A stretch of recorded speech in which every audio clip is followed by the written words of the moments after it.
Un chiffre d'affaires de 28 milliards d'euros en 2020, avec un résultat net de 8 milliards d'euros, ce qui est un gage d'une société qui est pérenne, toujours important quand on choisit son employeur.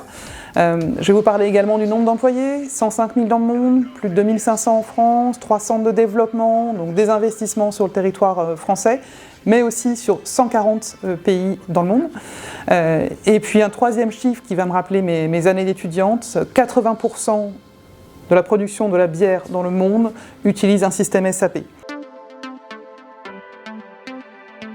Alors bien sûr, je pourrais parler de l'innovation, mais je vais dire le commerce, puisque ce qui est intéressant dans le commerce chez SAP, c'est pas de la vente traditionnelle. On va parler de gens qui comprennent le fonctionnement d'une entreprise et qui vont être capables d'aider l'entreprise à utiliser des meilleures pratiques, à optimiser ses systèmes.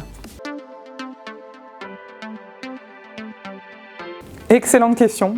Ce n'était pas mon plan, mais c'est vrai que SAP a un taux de rétention de plus de 93% de ses employés. Personnellement, j'ai d'abord intégré une start-up qui ensuite a été rachetée par SAP et SAP m'a proposé tellement d'évolution que bien sûr, je suis très heureuse d'être restée.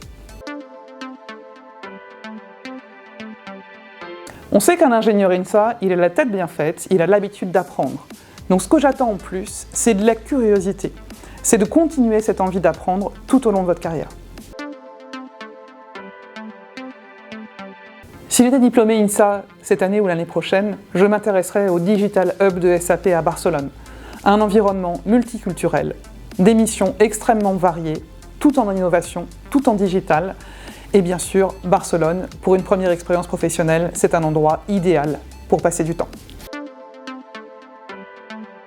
Chers étudiants, si vous voulez connaître plus au niveau du potentiel des métiers possibles chez SAP, je vous invite à vous connecter sur le site de SAP Partner Fresh Faces sur LinkedIn.